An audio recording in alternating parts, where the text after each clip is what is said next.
Yes, welcome to all of you my dears. बिल्कुल सभी प्यारे विद्यार्थियों का बहुत बहुत स्वागत, अभिनंदन। जय श्री कृष्णा, राधे राधे। सभी लोग मस्त होंगे, स्वस्थ होंगे, बिंदास होंगे, इसी आशा और उम्मीद के साथ बिल्कुल होली के इस पावन महोत्सव पर सभी प्यारे दोस्तों को, विद्यार्थियों को ढेर सारी शुभकामनाएं।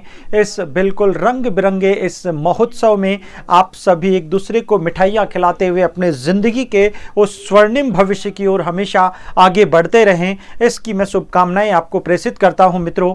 और प्यारे दोस्तों, बहुत बेहतरीन ढंग से आज के शानदार सेशन में आप सभी का स्वागत भी करता हूं।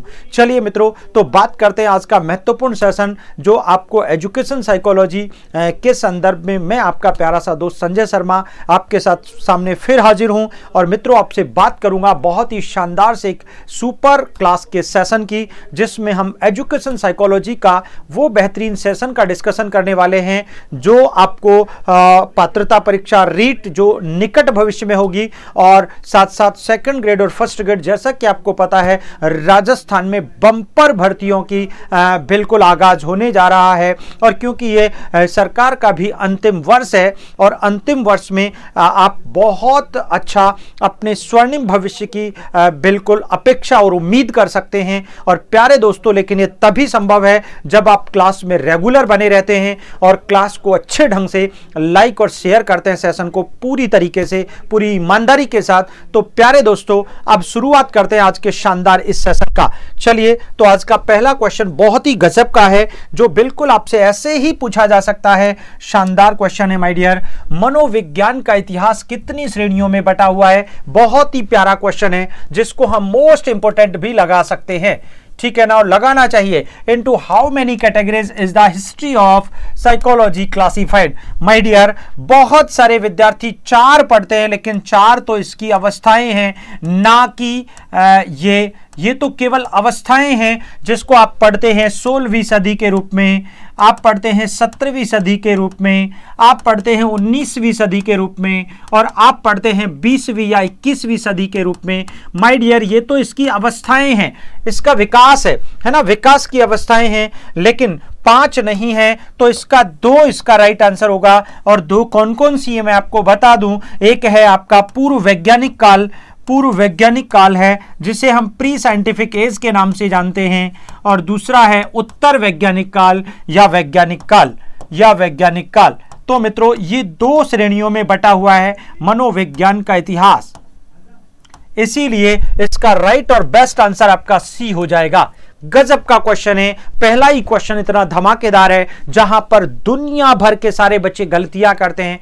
क्यों? क्योंकि किताबों में भी गलत लिखा है, और गलत पढ़ लेते हैं, गलत समझ लेते हैं। मैं कहता हूं, अगर पढ़ना है, अगर ऑथेंटिक कोई प्रमाण आपको लेना है, तो आप एनसीईआरटी की बुक्स पढ़िए ना। आप बाकी बुक्स में क्यों उलझते हैं, क्यों जाते हैं आप दूसरों की तरफ? आप एनसीईआरटी को अपना एविडेंस मानते हुए पढ़िएगा, और बिल्कुल तब आपको कोई दिक्कत नहीं होगी, आप मस्त होकर के पढ़ सकते हैं, अच्छे से समझ सकते हैं। तो इसका राइट आंसर आपका सी हो जाएगा। नेक्स्ट क्वेश्चन की तरफ बढ़े। मनोविज्ञान का वैज्ञानिक काल कब शुरू हुआ? यह भी बड़ा गजब का क्वेश्चन है। When did the scientific period of psychology begin? My dear, क्या गजब का क्वेश्चन है। मैंने आपको बताया था, यहां पर इसके काल को, मनोविज्ञान के इस काल को हम 2 कैटेगरीज में डिवाइड करते हैं गाइज। और पहली कैटेगरी है पूर्व वैज्ञानिक काल, प्री साइंटिफिक एज। और प्री साइंटिफिक एज का जो टाइमिंग है वो है 1878 तक, यानी ईसा पूर्व से लेकर 1878 तक का जो टाइमिंग है माय डियर, वो pre scientific age of psychology कहलाता है। देन सेकंड है 1879 से आज तक का जो टाइमिंग है, वो इसका वैज्ञानिक काल कहलाता है। कौन सा काल कहलाता है? वैज्ञानिक काल कहलाता है। इसीलिए मेरे लाडलो, इस क्वेश्चन का राइट आंसर आपको समझ में आ ही गया होगा। यहां पर 1879 होगा, और 1879 वो वर्ष है मनोविज्ञान के इतिहास में जब जर्मनी के प्रसिद्ध मनोविज्ञानी विलियम वुंट ने दुनिया की पहली साइकोलॉजिकल लेबोरेटरी एस्टेब्लिश की थी। ये माय डियर, ये वही वर्ष है 1879, इसीलिए इसका राइट आंसर बी हो जाएगा। क्या हो जाएगा dears? B is the perfect and right. Next question की बात करें, ये रहा शरीर गठन प्रकार का सिद्धांत 400 बीसी बिफोर क्राइस्ट में किसने प्रस्तुत किया था। गजब का क्वेश्चन है, इसको तो आप मोस्ट लगा ही लीजिएगा। जैसे ही 400 ईसा पूर्व की बात आती है तो यूनानी चिकित्सक हिप्पोक्रेट्स का नाम सबसे ऊपर लिया जाता है, हिप्पोक्रेट्स। अगर 400 ईसा पूर्व नहीं लगता तो हम सेल्डन को ले लेते और सेल्डन के बाद हम क्रेचमर को काउंट करते हैं। यह एक तरीका होता है हमेशा, इसीलिए हिप्पोक्रेट्स का ही अनुसरण किया है सेल्डन और क्रेचमर ने। किसने माय डियर? सेल्डन और क्रेचमर ने। हिप्पोक्रेट्स ये ग्रीक थे, ये यूनानी चिकित्सक थे माय डियर। ये बात आपको ध्यान में रख लेनी चाहिए। इसीलिए इसका राइट आंसर क्या हो जाएगा? B is the right and perfect हो जाएगा गाइस। क्लियर है? चलिए आगे बात करते हैं। नेक्स्ट, मनुष्य जन्म से अच्छे स्वभाव का होता है परंतु समाज के कटु अनुभव उसके स्वभाव को बुरा बना देते हैं। किसने कहा है? गजब का क्वेश्चन है। Man is of good nature by birth but the harsh experiences of society make his nature bad statement is. My dear, निश्चित रूप से सच बात है कि मनुष्य जन्म से अच्छे स्वभाव का होता है, लेकिन जैसे जैसे वो समाज के संपर्क में जाता है, दूसरे लोगों के निकट पहुंचता है, तो दूसरे लोगों के अनुभव उसके स्वभाव को भी बुरा बना देते हैं। ऐसा कहने वाले व्यक्ति आपको तो पता ही है कौन है, और वो व्यक्ति हैं मिस्टर रूसो। कौन है माय डियर? रूसो कहते हैं। रूसो एक प्रकृतिवादी, बिल्कुल प्रकृतिवादी विद्वान थे, नेचुरलिस्टिक थे। याद रखने की बात है, आया हुआ क्वेश्चन है 2 बार। आपको पता है ये वाला क्वेश्चन, रूसो एक प्रकृतिवादी विद्वान है, ये एक ही एग्जाम में, एक ही पेपर में 2 बार पूछ लिया था, तो बड़ा गजब का सवाल है। इसीलिए रूसो प्रकृतिवादी, इनकी फेमस पुस्तक थी जिसका नाम था इमाइल। इनकी पुस्तक का नाम क्या था माय डियर? इमाइल। इमाइल ये एक पुस्तक है जो किसकी है? रूसो की है दोस्तों। इसीलिए आपको ये दोनों बातें याद रखनी है। और रूसो, इनका पूरा नाम जीन जैक्स रूसो है, और जीन जैक्स रूसो ने सामान्य इच्छा का सिद्धांत, जनरल विश का सिद्धांत दिया था। तो माय डियर, इसका राइट आंसर आपका ए हो जाएगा। नेक्स्ट क्वेश्चन की बात करें, मनुष्य जन्म से स्वार्थी होता है, आक्रमणशील होता है। जन्म से तो अपनी हर चीज, यानी अपनी माँ को आलिंगन करना, अपने माँ के पास रहना, है ना, बड़ा स्वार्थ होता है, अपनी चीजों को प्रेम करना जब छोटा होता है, ठीक है ना। आक्रमणशील होता है, अगर कोई उसकी चीज को, कोई उसकी माँ से उसको अलग करता है तो बिल्कुल दूसरों पर अटैक करता है, ठीक है ना। परंतु जैसे जैसे वो समाज के निकट जाता है तो सामाजिक नियंत्रण उसकी असामाजिकता को सामाजिकता में बदल देता है। और ऐसे कहने वाले विद्वान एक ही थे जिनका नाम था स्पेंसर। स्पेंसर, बड़ा गजब का क्वेश्चन है माय डियर। ये दोनों प्रश्न एक दूसरे के अपोजिट हैं। रूसो कहते हैं बालक मनुष्य जन्म से अच्छे स्वभाव का होता है, और स्पेंसर कहते हैं नहीं, आक्रमणशील और स्वार्थी होता है। इसीलिए बेस्ट और राइट आंसर आपका ए हो जाएगा गाइज। क्या हो जाएगा मेरे प्यारे दोस्तों? बिल्कुल A is the right and perfect answer होगा। नेक्स्ट क्वेश्चन की बात कर लें। देखो, टिचनर के अनुसार चेतना के 3 तत्व कौन कौन से हैं? बड़ी गजब की बात कही है टिचनर, जो कि विलियम वुंट के शिष्य थे। वुंट तो कहते हैं कि चेतना के 2 तत्व होते हैं। वुंट के अनुसार चेतना के कितने तत्व होते हैं? 2। कौन कौन से होते हैं भैया? 2 होते हैं। पहला होता है यहां पर संवेदना, और दूसरा होता है आपका भाव या अनुराग। ये 2 बातें कही हैं इन्होंने, लेकिन टिचनर कहते हैं तीनों होते हैं। इसीलिए माय डियर, इसका राइट आंसर आपका डी यानी सभी हो जाएगा। क्या हो जाएगा? All the above. All the above is the perfect and right answer. So my dear, बिल्कुल परफेक्ट आंसर इसका डी होगा। चेतना के 3 तत्व होते हैं, संवेदना, प्रतिमा, भाव या अनुराग, और सभी। क्लियर? सभी इसका राइट आंसर होगा। नेक्स्ट क्वेश्चन की बात करें, मनोविज्ञान को मानसिक क्रियाओं का संगठित विज्ञान कहा है। मानते हैं consider psychology as the science of organisation of mental activities. My dear, आपको पता ही है कि मानसिक के आधार पर ऐसा जिसमें तर्क होता है, ऐसा जिसमें चिंतन होता है, ऐसा जिसमें कल्पना होती है, और ऐसा जिसमें इसके आधार पर इसको तार्किक सिद्धांत भी कह सकते हैं। और ऐसा मानने वाले लोग थे, वो थे गेस्टोल्टवादी। कौन थे? गेस्टाल्टवादी Kohler, Koffka, Max Wertheimer my dear. इसीलिए आपका राइट आंसर क्या हो जाएगा? बी, क्योंकि मनोविश्लेषणवादी यहां पर मन का विश्लेषण करते हैं चेतन अचेतन के आधार पर, आपको पता है। प्रकार्यवादी बिल्कुल जॉन डीवी, विलियम जेम्स, है ना, ये लोग अलग तरीके से यानी फंक्शन के आधार पर, कार्य के आधार पर बात करते हैं। चेतना के आधार, ये भी चेतना को स्वीकार करते हैं। और व्यवहारवादी व्यक्ति की अनुक्रियात्मक व्यवहार की बात करते हैं, लेकिन तर्क की बात केवल गेस्टाल्टवादी करते हैं। इसलिए अंतर्दृष्टि और सूझ का सिद्धांत भी इनको कहा गया। इसलिए इसका राइट आंसर आपका बी हो जाएगा गाइस। क्या हो जाएगा मित्रों? बी। नेक्स्ट क्वेश्चन की बात कर ले। भारतीय मनोविज्ञान का आधुनिक काल कब शुरू हुआ? बड़ा गजब का प्रश्न है माय डियर।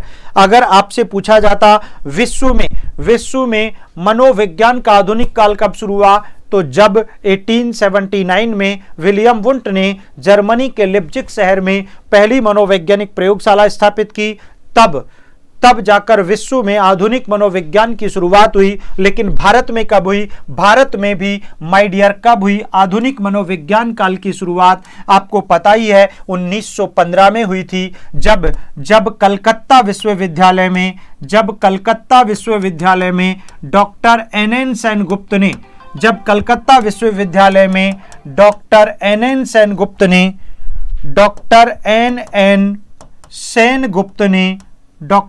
एन सेनगुप्त ने बिल्कुल भारत की प्रथम मनोवैज्ञानिक प्रयोगशाला की स्थापना की थी। इसीलिए इसका राइट एंड परफेक्ट आंसर क्या हो जाएगा? बिल्कुल my dear, B is the perfect answer हो जाएगा। क्या हो जाएगा भैया? B is the right and perfect. Next question की बात कर लें। ये रहा, भारत में प्रथम मनोवैज्ञानिक प्रयोगशाला की स्थापना कब हुई थी? मैंने अभी कुछ देर पहले ही आपको बताया था। When was the first psychological laboratory established in India? ये कब स्थापित हुई थी? 1915 में हुई थी। ये कहां पर हुई थी? कलकत्ता विश्वविद्यालय में हुई थी माय डियर। कलकत्ता विश्वविद्यालय में इसकी स्थापना हुई थी। ये बात आपको ध्यान रखना है। डॉक्टर एन सेनगुप्त ने की थी, तो इसका भी राइट आंसर आपका ए हो जाएगा। क्या हो जाएगा माय डियर? ए इसका परफेक्ट एंड राइट आंसर होगा। अगला क्वेश्चन पढ़ते हैं। ये रहा, भारत में प्रथम मनोविज्ञान विभाग। ये गजब का क्वेश्चन आ गया है। भारत का प्रथम मनोविज्ञान विभाग की स्थापना कब व कहां पर हुई थी? When and where was the first psychological department established in India? 1915 में कलकत्ता में नहीं, ये तो गलत बात है। तो प्रयोगशाला स्थापित हुई थी 1916 में इलाहाबाद में, ये भी गलत बात है, बिल्कुल गलत बात है। 1916 में कलकत्ता विश्वविद्यालय में, ये बिल्कुल सही बात है। अरे लाडलो सुन लो, कलकत्ता विश्वविद्यालय में 1915 में दर्शन शास्त्र विभाग था, फिलोसॉफी डिपार्टमेंट था। उस फिलोसॉफी डिपार्टमेंट में ही भारत की पहली मनोवैज्ञानिक प्रयोगशाला स्थापित की थी डॉक्टर एन सेनगुप्त ने। लेकिन अगले ही साल 1916 में बिल्कुल दर्शन शास्त्र विभाग से अलग कर वे मनोविज्ञान विभाग स्थापित कर दिया। इसीलिए इसका राइट आंसर सी हो जाएगा। क्या हो जाएगा? बड़ा गजब का प्रश्न है और बहुत सारे बच्चे पढ़ने में भी गलती कर बैठते हैं। इसीलिए इस प्रश्न को मोस्ट एंड इंपोर्टेंट जरूर लगा लेना चाहिए। ठीक है ना? क्लियर है क्या? ये आपको इंपोर्टेंट लगा लेना ही चाहिए, कहीं कोई डाउट नहीं है। चलिए नेक्स्ट क्वेश्चन पढ़ते हैं माय डियर। ये रहा, अधिगम अक्षमता। अधिगम अक्षमता जिसे हम लोग अधिगम अशक्तता भी कह सकते हैं। अधिगम अशक्तता भी कह सकते हैं। अधिगम अशक्तता लर्निंग डिसेबिलिटी के प्रत्यय को ज्ञात करने वाले मनोविज्ञानी कौन है? Who is the psychologist who coined the concept of learning disability? Learning disability किसने दिया था? स्टैनली हॉल ने तो नहीं दिया था, सीएल हल ने भी नहीं दिया था, अर्नेस्ट क्रिस ने भी नहीं दिया था, ये दिया था सैमुअल किर्क ने। इनका नाम है सैमुअल किर्क। क्या नाम है माय डियर? सैमुअल किर्क इनका नाम है। सैमुअल किर्क इनका पूरा नाम है, जिन्होंने लर्निंग डिसेबिलिटी कॉन्सेप्ट दिया था, लर्निंग डिसेबिलिटी वर्ड दिया था। इसीलिए इसका बेस्ट और परफेक्ट राइट आंसर आपका हो जाएगा सैमुअल किर्क। माय डियर, गजब का क्वेश्चन है। बिल्कुल प्यारे दोस्तों, सेशन को लाइक और शेयर आपको जरूर करना है।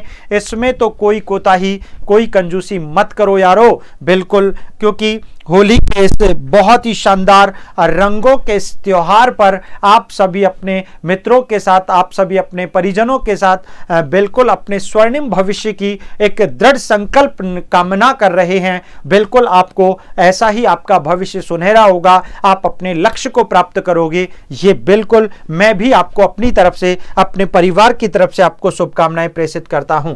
चलिए मित्रों, अगला क्वेश्चन गजब का है। कविता लेखन करना, कहानी लिखना किस प्रकार की कल्पना होगी? आपको पता है कल्पना दो प्रकार की होती है, एक प्रोडक्टिव होती है, एक रिप्रोडक्टिव, उत्पादक कल्पना और पुनरुत्पादक कल्पना होती है। आपको पता है यहां पर, और उसमें भी यहां पर उत्पादक कल्पना को दो सेगमेंट में डिवाइड करते हैं, ठीक है ना, रचनात्मक और सृजनात्मक। तो कहानी लिखना, कविता लिखना वास्तव में सृजनात्मक कल्पना है। कैसी कल्पना है? लेकिन किसी वास्तविक स्थिति का बिल्कुल चित्रण करना। और जैसे आप यहां पर एक नदी पर पुल बना रहे हैं, तो पुल बनाने की जो कल्पना होती है वो भौतिक कल्पना, जिसका संबंध रचनात्मक कल्पना से होगा। लेकिन आप कहानी इमेज कर रहे हैं तो उसका संबंध, निबंध लिख रहे हैं तो उसका संबंध सृजनात्मक कल्पना से होगा। आपका राइट आंसर डी हो जाएगा मेरे लाडलो। नेक्स्ट क्वेश्चन देखो बेटा, ये रहा। निम्न में से कौन सी विधि छोटे कम बुद्धिमान का साधारण बालकों हेतु उपयोगी है, या फिर साधारण बालकों हेतु उपयोगी है? विच of the following method is useful for small, less intelligent and ordinary children? बताओ, अर्थयुक्त विधि, मिश्रित विधि, समग्र विधि या खंड विधि? बेटा, छोटे छोटे बालकों को, मंद बुद्धि बालकों को या साधारण बालकों को हमेशा किसी भी बड़ी कंसेप्ट को, किसी भी अवधारणा को हमें छोटे छोटे टुकड़ों में बांटकर पढ़ाना चाहिए। इसीलिए खंड विधि, या फिर हम कह सकते हैं अभिक्रमित अनुदेशन विधि, इसमें भी छोटे छोटे खंडों में बांटा जाता है। अभिक्रमित अनुदेशन विधि जिसके प्रतिपादक कौन है? बीएफ स्किनर है। अभिक्रमित अनुदेशन विधि इसका राइट आंसर हो जाएगा। तो माय डियर, बिल्कुल स्किनर ने दी थी। इस क्वेश्चन का बिल्कुल परफेक्ट और राइट आंसर आपका क्या होगा? 101% बेटा डी इसका परफेक्ट आंसर हो जाएगा। क्या होगा बेटा? डी इसका राइट आंसर हो जाएगा, खंड विधि, ठीक है ना, छोटे छोटे खंडों में बांटकर। बिल्कुल परफेक्ट है, क्लियर है सभी को? तो प्यारे दोस्तों, आपको यह बात बिल्कुल ध्यान में रख लेनी चाहिए। नेक्स्ट क्वेश्चन की तरफ बढ़ते हैं। ये रहा, अनुबंधित उद्दीपक कितने प्रकार के होते हैं? How many types of contracted stimuli are there? My dear, अनुबंधित उद्दीपक दो ही प्रकार के होते हैं, आपको पता ही है बहुत अच्छे से। एक होता है नेचुरल, एक होता है अननेचुरल, ठीक है ना। तो बिल्कुल प्यारे दोस्तों, इसका राइट आंसर आपका बी हो जाएगा। सरल क्वेश्चन है, आसान प्रश्न है। अगला क्वेश्चन है, अनुबंधित अनुक्रिया प्राप्त करने की सबसे प्रभावशाली विधि कौन सी होगी? What is the most effective method of obtaining contract response? बताओ माय डियर, अवशेष अनुबंधन, सहकालिक अनुबंधन, विलंबित अनुबंधन या पश्चिगामी अनुबंधन? माय डियर, मैं आपको बता दूं, ये 4 प्रकार के अनुबंधन हैं। ये 4 टाइप्स के अनुबंधन होते हैं, 4 प्रकार के अनुबंधन होते हैं माय डियर, आपको अच्छे से जानते हैं। और सबसे सर्वाधिक महत्वपूर्ण होता है विलंबित अनुबंधन। क्यों? क्योंकि इसमें पहले घंटी की आवाज आती है, उसके बाद भोजन दिया जाता है, और दोनों के बीच में 2 से 5 सेकंड का डिफरेंस होता है। जब तक 2 से 5 सेकंड का डिफरेंस नहीं होगा, तब तक एक आइडियल और बिल्कुल बेस्ट कंडीशनिंग नहीं होगी, ठीक है ना। अवशेष अनुबंधन में समय अंतराल ज्यादा होता है, इसलिए बहुत कम प्रभावी होता है। सहकालिक अनुबंधन में अंतराल होता ही नहीं है ना। CS यानी घंटी और UCS भोजन, दोनों में अंतराल बिल्कुल नहीं होता, दोनों साथ साथ दिए जाते हैं, उसको सहकालिक कहते हैं। ज्यादा अंतराल होता है उसे अवशेष कहते हैं। 2 से 5 सेकंड का अंतराल होता है उसे विलंबित कहते हैं, और जो जिसमें भोजन पहले दे दिया और फिर घंटी बजा रहे हो तो बजाते ही रहो उसे पश्चगामी कहते हैं। इसीलिए सबसे बेस्ट अनुबंधन होता है सी। ये क्वेश्चन भी अभी हाल ही में रीट 2023 के मेंस में पूछा गया था। मेरे लाडलो, क्वेश्चन ऐसे कैसे छपकर पूछे जाते हैं, आप हैं कि गड़बड़ करते जाते हैं, बात समझ में आती ही नहीं है ना। तो बेटा ध्यान से पढ़ो, क्वेश्चन को गड़बड़ बिल्कुल मत करो, ठीक है ना, ध्यान से पढ़ना है। विलंबित अनुबंधन राइट आंसर हो जाएगा। अगला क्वेश्चन, निम्न में से कौन सा लेविन कुर्ट लेविन के अधिगम संबंधी क्षेत्र सिद्धांत से संबंधित नहीं है? बताओ, which of the following is not related to Lewin's field theory of learning? My dear, विभेदीकरण, ये विभेदीकरण इसमें नहीं आता है। जीवन दायरा, इनके क्षेत्र सिद्धांत को कहते हैं। वेक्टर्स एंड वैलेंसेस, बिल्कुल इसी को कहा जाता है। तल रूप टोपोलॉजी, इसी को कहा जाता है। इसके साथ साथ सदिशात्मक और स्थलाकृतिक, ये 2 नाम और याद रख लेना, गड़बड़ मत करना लाडलो, गजब के क्वेश्चंस हैं, पूछे जा सकते हैं। इसीलिए इसका राइट आंसर आपका ए हो जाएगा। डी तो है, इसका राइट आंसर आपका ए हो जाएगा, क्योंकि इसका संबंध आपके कुर्ट लेविन से बिल्कुल भी नहीं है। क्लियर है ना, विभेदीकरण का संबंध कुर्ट लेविन से नहीं है। चलिए, तो प्यारे दोस्तों बिल्कुल राइट ए हो जाएगा, ठीक है। अगला क्वेश्चन ये रहा, निर्मितवाद से संबंधित महत्वपूर्ण कथन कौन सा है? Which is the important statement related to constructivism? गजब का क्वेश्चन पूछा है, शानदार जवाब और शानदार आंसर होना चाहिए। पाठ्य सहगामी द्वारा ज्ञान प्रदान करना, ठीक है। विचार विमर्श, वाद विवाद अथवा चर्चा द्वारा विचारों का निर्माण करना। आपको पता है निर्मितवाद में विचार विमर्श होता है, इसे निर्माणवाद भी कहते हैं, इसे समूहवाद भी कहते हैं, इसे रचनावाद भी कहते हैं, इसे संरचनावाद भी कहते हैं, ठीक है ना, याद रखना। इसमें बालक आपस में विचार विमर्श करते हैं, चिंतन करते हैं, कल्पना करते हैं और सक्रिय रूप से स्वयं ज्ञान का निर्माण करते हैं, उसे निर्मितवाद कहते हैं। क्या कहते हैं बच्चों? निर्मितवाद कहते हैं। कक्षा कक्ष में शिक्षक द्वारा समझाकर विचारों का निर्माण बिल्कुल नहीं होता। कक्षा कक्ष में छात्रों द्वारा माता पिता के निर्देशानुसार बिल्कुल नहीं होता, और न ही पाठ्य सहगामी। इसलिए बी इसका राइट एंड परफेक्ट आंसर होगा। माय डियर, गजब का क्वेश्चन है बेटा। निर्मितवाद, जिसका संबंध वाइगोत्स्की से सबसे ज्यादा लिया जाता है, जिन्होंने सामाजिक एवं सांस्कृतिक निर्मितवाद की अवधारणा दी थी, आपको तो याद ही होगा। अगला प्रश्न ये रहा, कौन सा निर्देशन नहीं है? Which is not a direction? निर्देशन कौन सा नहीं है? समस्या का समाधान करना, यह कोई निर्देशन नहीं है। संकेत करना, इंगित करना और पथ प्रदर्शन, ये तीनों की तीनों निर्देश करना है। इसीलिए आपका बेस्ट और राइट आंसर क्या हो जाएगा? ए हो जाएगा। भाई किसी को डायरेक्शन देना, बिल्कुल पथ प्रदर्शन करना है, उसे इंडिकेट करना है ना, बिल्कुल है। चलिए अगला क्वेश्चन, निम्न में से रचनावादी अधिगम, अब रचनावादी का संबंध समझ जाओ, ये संरचनावादी कहलाता है, ये निर्मितवादी है,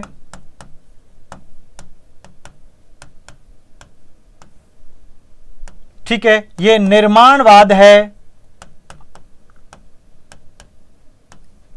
ठीक है, इसी को रचनावाद कहते हैं। का उदाहरण कौन सा नहीं है? बताओ, which is of the following is not an example of constructivist learning? बताओ, एक्सपेरिमेंटेशन प्रयोगात्मकता, क्षेत्र भ्रमण फील्ड ट्रिप, कक्षा कक्षवार्ता क्लासरूम टॉक, या पाठ्य पुस्तक अध्ययन textbook study. My dear, बिल्कुल आपको पता है रचनात्मकता में, निर्मितवाद में बालक एक्सपेरिमेंट करते हैं, बिल्कुल करते हैं, कोई डाउट नहीं है। फील्ड ट्रिप, भाई बच्चे घूम घाम करके फील्ड ट्रिप करके आए और फिर उस पर चर्चा करके अच्छे से अपने ज्ञान को, अपनी नॉलेज को कंस्ट्रक्ट करते हैं, बिल्कुल सही बात है। कक्षा कक्षवार्ता बिल्कुल होती है, कोई डाउट नहीं है। लेकिन पाठ्य पुस्तक अध्ययन, यहां पर बिल्कुल पाठ्य पुस्तक अध्ययन टेक्स्ट बुक स्टडी बिल्कुल नहीं होती, इसलिए इसका तो राइट आंसर आपका डी हो जाएगा। क्या हो जाएगा दोस्तों? D is the right and perfect answer of this question my dear, कोई प्रॉब्लम नहीं है। चलिएगा लास्ट क्वेश्चन पढ़ रहे हैं अपन। निम्न में से कौन सा अधिगम के निर्मितीकरण का सिद्धांत नहीं है, यानी निर्मितवाद का नहीं है। विच of the following is not a principle of formulation of learning? अधिगम तात्कालिक है, अधिगम सामाजिक क्रिया है, अधिगम एक सक्रिय क्रिया है, अधिगम संदर्भित है, लर्निंग रिफर्स। माय डियर बताओ क्या होगा? गजब का क्वेश्चन है। सामाजिक क्रिया निर्मितवाद में बिल्कुल होती है, बालक समाज में समूह में डिस्कस करते हैं, होता है, विचार विमर्श होता है, ठीक है ना। सक्रिय एक्टिव, बालक एक्टिव होता है, टीचर फैसिलिटेटर होता है, बिल्कुल है। अधिगम संदर्भित है, पूर्व ज्ञान के आधार पर होता है, बिल्कुल होता है। लेकिन अधिगम तात्कालिक है, ये कहना गलत बात है। अधिगम तात्कालिक है ये तो गेस्टाल्टवादी मानते हैं। कौन मानते हैं? गेस्टाल्टवादी मानते हैं कि अंतर्दृष्टि और सूझ मस्तिष्क में तात्कालिक उत्पन्न ऐसा विचार है, ऐसी कल्पना है, ऐसी सूझ है, ऐसा तर्क है जिसकी सहायता से व्यक्ति अपनी समस्याओं का समाधान कर लेता है। इसीलिए तात्कालिकता का संबंध गेस्टाल्टवादियों से है। इसीलिए आपका राइट आंसर ए हो जाएगा मेरे लाडलो। क्या हो जाएगा प्यारे मित्रों? A is the right and perfect of this question my dear. गजब का क्वेश्चन है। और एक इंपॉर्टेंट इंफॉर्मेशन मैं तो आपको देना ही भूल गया था, और वो है ये, यानी बिल्कुल होली के इस पावन महोत्सव पर क्लास 24 आप लोगों के लिए, सभी प्यारे विद्यार्थियों के लिए लेकर आया है एक महा ऑफर जो 3 से 8 मार्च तक ही होगा। बिल्कुल इस बात को आप ध्यान में रखें, यानी 20% फ्लैट ऑफर दिया जा रहा है सभी प्रकार के कोर्सेज पर, ऑल टाइप्स ऑफ कोर्सेज। चाहे आप एलडीसी की बात कर लें, चाहे आप टीचर ग्रेड की बात कर लें, चाहे आप एसएससी की बात कर लें, चाहे आप करंट अफेयर्स की बात कर लें, चाहे आप ईओआरओ की बात कर लें, सभी प्रकार के कोर्सेज पर आपको 20% का शानदार ऑफर दिया जा रहा है। और उसके लिए आप ऑफर लेना चाहते हैं तो आप होली 20 यूज कोड यूज करें। और बिल्कुल किसी भी प्रकार की और जानकारी के लिए आप हमारे इन दिए गए तीनों नंबर्स पर इंक्वायरी कर सकते हैं और आप आसानी से कोर्स परचेज कर सकते हैं। और सभी प्रकार की टेस्ट सीरीज, मित्रों गजब की बात तो यह है कि टेस्ट सीरीज पर भी आपको ऑफर दिया जा रहा है। तो फिर उठाओ अपना मोबाइल फोन और जल्दी से प्ले स्टोर से क्लास 24 के एप्लीकेशन को डाउनलोड करो और बिल्कुल पाओ इस महा ऑफर का फायदा सभी प्रकार के कोर्सेज पर। तो प्यारे मित्रों, ये आज का सेशन बहुत ही मजेदार, जबरदस्त, शानदार था। और बिल्कुल दोस्तों बहुत अच्छे प्रश्नों का समावेश मैंने किया आप सभी लोगों के लिए, और आशा करता हूं, उम्मीद करता हूं आप लोगों को समझ में आया होगा। इसीलिए आप सेशन को प्लीज माय डियर्स, सेशन को लाइक और शेयर जरूर कर दें धमाकेदार अंदाज में अपने सभी ग्रुप्स के पास, सभी लोगों के पास, पूरे फ्रेंड सर्कल के पास। और बिल्कुल इसी के साथ मैं आपको बिल्कुल होली की ढेर सारी शुभकामनाएं देता हूं और आपको आपके उज्जवल भविष्य की शुभकामनाएं भी प्रेषित करता हूं। धन्यवाद, नमस्कार, हैप्पी होली।